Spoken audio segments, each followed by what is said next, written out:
Hello students, आज जिस topic की मैं बात कर रहा हूँ, आपने इसको थंबनेल पे भी पढ़ा होगा, financial independence for personal trainers.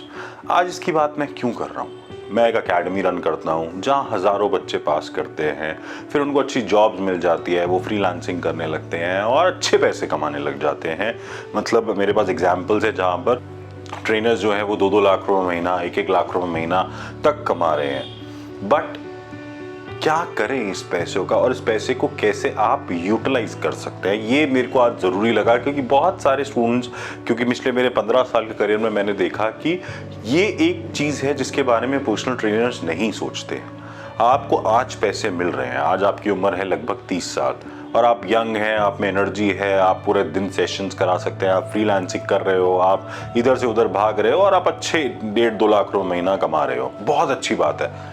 But क्या ये सेम चीज़ आप अगले 20 साल कर पाएंगे? क्या जब आप 50 साल के होंगे तब भी ये सेम चीज़ कर पाएंगे?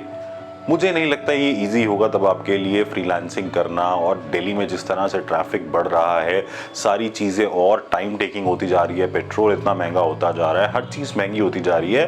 तो आज आपको जो मैं लेसन देने वाला हूँ, that is about financial wellbeing. आप जो भी कमाते हैं, स्पेशली ये बात फ्रीलांसर्स के लिए है, कि जो भी आप अर्न करते हो उसका कुछ परसेंटेज प्लीज़ सेव करिए। चाहे आप उसको म्यूचुअल फंड्स में लगाइए, चाहे आप उसकी एक एफडी बना लीजिए, चाहे आप कोई प्रॉपर्टी ले लीजिए और उसकी किस्त उतारते रहिए। हर महीने make sure 20 to 25% of your income goes into your savings. ये पैसे आपको तब काम आएंगे जब आप अपने 50 साल में, 60 साल की एज में होंगे। जो आपके पेरेंट्स का एक तरह से एक प्रोविडेंट फंड होता था, एक आपके पापा मम्मी की एक सेविंग होती थी, आपको वो सेविंग करने की ज़रूरत है। मैं देखता हूँ पर्सनल ट्रेनर्स पैसे कमाते हैं, कोई आईफोन 12 ले आया, कोई 13 ले आया, किसी ने गाड़ी खरीद ली, कोई महंगे कपड़े खरीद लिए। ये बहुत अच्छा लगता है कि मेरे हाथ में आईफोन है, पर 20 साल बाद जब आपके पास सेविंग नहीं होगी तो ये आपको बहुत बुरा लगेगा। तो मेरी आप सब लोगों से यही सजेशन है कि जो भी आप अर्न कर रहे हैं उसका 25% सेव कीजिए। चाहे आप उसको म्यूचुअल फंड्स में इन्वेस्ट कीजिए, चाहे आप उसको किसी एफडी में इन्वेस्ट कीजिए, या कोई प्रॉपर्टी लेके उसका लोन उतारना शुरू कर दीजिए। अपना इनकम टैक्स ज़रूर भरिए। बहुत सारे ट्रेनर्स को लगता है मेरा तो पैसा कैश में आ रहा है, मैं कैश में ही काम करता रहता हूँ, मैं सरकार को टैक्स क्यों दूँ? अगर आप टैक्स नहीं देते हैं तो आप किसी भी लोन के लिए लायबल नहीं है, ये याद रखिएगा। ना आपको घर का लोन मिलेगा, ना गाड़ी का लोन मिलेगा। और कोई भी इंसान, चाहे वो अंबानी क्यों नहीं है, वो बैंक लोन के बिना काम नहीं कर सकता। तो हर पर्सनल ट्रेनर को, यहाँ पे एक छोटा सा पॉइंट ये है कि हर पर्सनल ट्रेनर को इनकम टैक्स भरना चाहिए। और 5 लाख तक की स्लैब पे कोई टैक्स नहीं है, जीरो टैक्स है। सिर्फ 500 रुपये आपका सीए या कोई भी अकाउंटेंट लेगा जो आपका इनकम टैक्स भर देगा। अगर घर भी लेने जाओगे तो वो 3 साल का इनकम टैक्स रिटर्न मांगते हैं मिनिमम। तो कम से कम अपना इनकम टैक्स भरिए।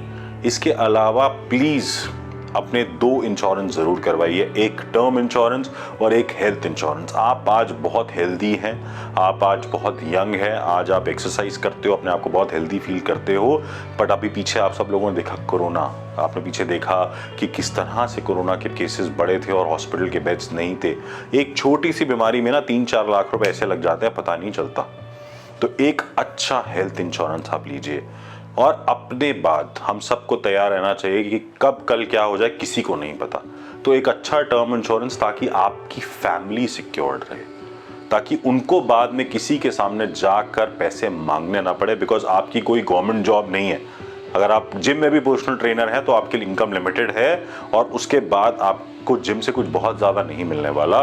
तो एक टर्म इंश्योरेंस कि अगर आपको कल को कुछ होता है तो आपकी फैमिली जो है वो सिक्योर्ड रहती है, उसको किसी से कुछ मांगने की ज़रूरत नहीं पड़ती है।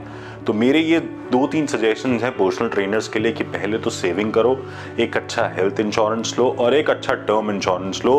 अपनी इन्वेस्टमेंट्स करते रहो। Do not invest on unnecessary things. महंगा फ़ोन ले लिया, महंगे कपड़े ले लिए, महंगी गाड़ियाँ ले ली, आज बहुत अच्छी लगती है, बट जब आपके पास कल पैसे नहीं होंगे तो ये बहुत बुरा लगेगा। तो इसलिए अपने फैमिली को सेव कीजिए और इन सेविंग्स पे ध्यान लगाइए।